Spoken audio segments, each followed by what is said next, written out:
restaurant at nakatira ako sa mansyon. Ha?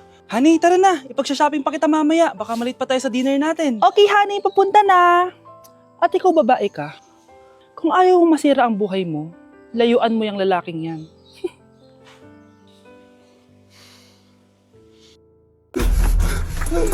Ano nangyayari? Sino to? Ano to? Hoy! Takuri ba to? Ba't ang dumi? Ba't gumagalaw? Ako, si Beanie the Genie. Hala, totoo pala yung mga genie. Akala ko sa TV lang sila. May 3 kang wish. Gamitin mo to ng maayos. May wish ako? Matutupad na lahat ng gusto ko. A few moments later. Anak! Yes po, Nay? Wala na tayong pera! Wala na din tayong makain! Ha? Di ko na alam gagawin ko! Wait lang, Nay! Wish ko, sana maging mayaman ako! Your wish is my command. Oh, gamitin mo to. May laman tong $1 billion. Mayaman na ako! Nay, huwag ka mag-alala. Eto, 100 million pesos para sa'yo. 100 million pesos? Thank you, anak! Ang yaman ko na! Nabili ko na lahat ng gusto ko! 1 hour later. Ang boring naman. Mayaman nga ako. Wala naman akong kaibigan. Wish ko, sana maging sikat ako. Your wish is my command. Sino yun? Sir! Ano po masasabi niyo na ikaw ang pinakasikat na tao dito sa Pilipinas? Ako? Sikat? Nandito tayo ngayon live sa bahay ng pinakasikat na tao dito sa Pilipinas. Ang sayo naman! Babala, mag-ingat ka sa huling wish mo. Dahil... Sir, may tanong po ako. Ha? Hindi kita marinig! Ano po ang masasabi nyo na lumalala ang pandemya? May isang solusyon lang dyan. Wish ko, sana maging maayos na yung mundo. Ayan, maayos na. Bakit, Genie? Magiging kabaliktaran ang huling wish mo. Ano nangyayari? Mamamatay na tayo lahat! Happy birthday, anak! Anong wish mo sa birthday mo? Ang wish ko, sana magka-tablet na ako para makapaglaro na ako ng Roblox. O sige, pag natulog ka, pagkagising mo, may tablet ka na. Talaga, Nay? Matutulog na ako. Excited na ako. Totoo nga! May tablet na ako! Happy birthday, anak! Ang bilis mo naman lumaki. Teenager ka na agad. Anong wish mo sa birthday mo? Hindi na ako mag-wish ng mga bagay, Nay. Ang wish ko lang, sana maging happy family tayo palagi. O sige, matulog ka ha. Pagkagising mo, matutupad yung wish mo. Opo, Nay. Nay? Nay! Nay? Ba't walang tao dito? Kuya? Ate? Teka, si Kyle ba yun? Lumabas ba sila, Nanay? Nay! Kyle? Anong ginagawa mo dito sa labas? Hinahanap ko po sila, Nanay. Oh, Kyle! Nandiyan ka lang pala. Balik ka na doon sa bahay. Naghihintay na si nanay. Talaga, ate? Yay! Tita, sama na kayo. Sige, tara. Kyle! Nay, happy family na ba tayo? Oo naman, anak. Yay! Scarlett, anong nangyari sa kanya? Patay na si nanay, pati yung dalawa naming kapatid. Namatay sila nung birthday niya. Kaya tuwing magbe-birthday siya, sila yung hinahanap niya. Grabe pala yung trauma. Anak, malapit na tayo magsama. Talaga, Nay? Sobrang miss ka na namin, Kyle. Excited na kami, Kyle. Excited na rin ako, mga ate, kuya. Ate, makakasama ko na sila, Nanay. Matutupad na yung birthday wish ko. Kyle, kain ka na dito. Celebrate natin yung birthday mo. Kyle, kain na. Sino ba batang yun? Kyle! Kyle.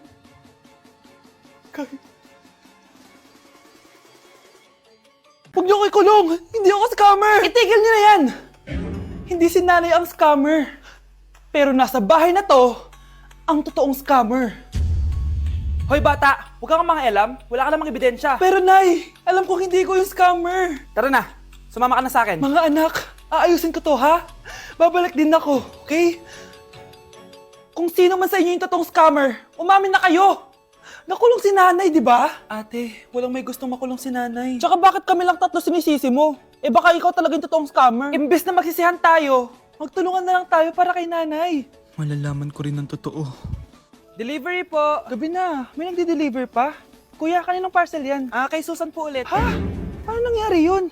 Eh, nasa kulungan na si nanay. Aba ma'am, hindi ko po alam. Taga-deliver lang po ako eh. Sige na po. Oh, nasa gitna yung kalaban ha? Hoy, ayusin mo na itong mga damit mo. Ilagay mo muna dyan sa kama. Oh, ayun na! Ano naman ito laman ng parcel na to? Nakakainis, talo na naman. Ano ba?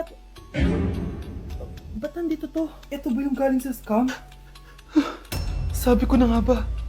Ikaw yung scammer! Ate, hindi ako yung scammer. May parcel na dumating at nakapangalan kay nanay. Di ba pang computer to? Eh, ikaw lang naman mahilig mag-computer dito eh. Ano na namang scam ang ginawa mo? Pasalamat ka, minor de edad ka pa. Bawal ka pa makulong. Pasensya na sa ginawa ng anak ko. Pagsasabihan ko to. Basta wag na uulitin ha. Ako na magbibigay sa mga may-ari neto. Sige na. Ang galing mo talaga. O ito, sino to cellphone? Akin tong pera. Mas kailangan ko to. Galingan mo pang mang scam para mas marami tayong makuha. Bahala sa'yo. Makakaasa ka. Gagalingan ko pa. Death certificate? Hindi naman patay si tatay ah. Anak, alam kong nasa kwarto ka ng tatay mo. Si nanay. Anak! Nay, tawag niyo po ba ako? Wala. Kala ko nasa loob ka eh. Sige nay, gagawan ko na po ng pagkain si tatay. Kailangan ko malaman ng totoo. Sorry nay, kailangan kong gawin to sa'yo. Nay, eto na po pala yung pagkain ni tatay. Ginawan din po pala kita. Buti naman naisip mo pa ako. Thank you anak ha. Welcome nay. Mahal, kain na tayo. Gumana yung plano ko. Kailangan ko na humingi ng tulong. Ang galing mo din, Scarlett, no? Pero mas magaling ako. Nay, hindi ka nahimatay. Anong akala mo sa akin? Tanga? Inamoy ko yung pagkain na binigay mo sa akin. At kaamoy niya yung lason na nilalagay ko sa pagkain ng tatay mo. Ang sama mo, Nay! Well, kailangan ko ang pera ng tatay mo. Inasawa ko lang naman yan kasi mayaman siya. Ipapakulong kita sa ginawa mo kay tatay. Sa tingin mo maniniwala sa'yo ang mga pulis? May CCTV tayo sa bahay. Kitang-kita dyan na ikaw ang gumagawa ng pagkain ng tatay mo. Kanina pa nasa kulang mga pulis. At naririnig nila lahat ng sinasabi mo. Mga pulis? Nasaan na siya? Nakakatakot! Matalino ako, Scarlett. Alam kong gagawin mo yan. Binayaran ko ang mga pulis para din nila kulihin. Pera-pera lang. Walang iya ka talaga, Nay! Sumama ka na sa akin. Italin nyo na yan. At siguraduhin yung hindi makakatakas yan. Ano? Itatali? Hindi! Shh, Scarlett. Itatakas kita, ha? Alam ko lahat ng baho ng nanay mo. Tita? Scarlett, may kausap ka ba? Nandiyan na si nanay. Bilisan mo. Paparating na siya. Bibilisan ko na. Wow! Gising na siya. Ang pala mo nandito sa bahay. Nay, wag ganyan, please. Alam mo, bilib din ako sa'yo eh. Wala na nga tayong makain, nagpabuntis ka pa. Buti pa yung anak ni Rosa, pag-aaral ay natupag. Nakakawalang gana! Yan, umalis ka. Diyan ka magaling. Kasalanan mo to! Sinira mo yung future ko! Ate, please, tigilan mo yan. Walang kasalanan yung bata. Hindi! Dahil dito, galit sa akin si nanay. Kaya dapat mawala na to! Ate, wag! Ate! Anak, kain ka na. Nay, Sorry anak ha sa mga sinabi ko. Hayaan mo, babawi ako sa'yo ha. thank you, Nay. Nay, sumasakit yan ko. Nay. Oo, yung pinag-usapan natin ha. Hihintayin ko lang mga anak tong babaeng to. Pag nabigay ko na yung bata, ibigay mo na agad yung pera sa akin ha. Palak ibenta ni nanay yung anak ko. O anak, okay ka lang? Walang iya ka, Nay! Ang sama mo! Akala ko, totoong nagbago ka na. Pera pa rin pala yung nasa utak mo. Abay bakit? Wala ka nang pakinabang dito. At least yung anak mo, mapapakinabangan ko. Wala ka namang papakain dyan eh. Napakasama mo! Lalayas na ako sa impyernong to! Sige, lumayas ka. Sino tinakot mo? Tignan natin kung saan ka pupulutin. Hello, Bes. Hello, Bes. Kilala mo ba si Edward? Oo, Bes. Siya yung ama ng dinadala ko. Mayaman pala sila, Bes. Gusto kanyang makita kasi gusto niyang panagutan yung baby mo.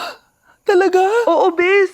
Ito na yun, Bes. Bes, hindi mo na kailangan magtiis na nanay mo. Hindi pwedeng anak ko lang ang makikinabang sa yaman ng lalaking yun. Dapat ako din. Ano ba naman yan? Bahay ba to? Junk shop? Ang kalat! Hoy, ikaw! Magilis ka nga! Huwag ka puro cellphone dyan! Sige po, Nay. Ay, natapos din. Nay, tapos na po ako! Oh, hindi ka pa tapos? Nakikita mo to? Hugasan mo mga plato dito. Meron na naman. Sige po, Nay. Oh, pagkatapos mo dyan, magpunas ka ha. Nay, sandali lang. Ang dami niyong utos. Nagreklamo ka. Gusto mo kunin ko cellphone mo? Sabi ko nga na, maglilinis na ako. Oh, pagkatapos mo dyan, ilabas mo yung mga basura doon. Bilisan mo, marami pa akong utos sa'yo. Meron na naman. Titigil ka din sa kakautos mo, Nay. A few moments later. Yan, nakiga ka na naman. Tumayo ka nga, may utos ako sa'yo. Nay, masama po yung pagkaramdam ko. May sakit ka? O sige, ako na lang maglilinis. Magpahinga ka dyan ha. Sige po, Nay. Yes, gumana din yung plano ko. Makakapaglaro na ako.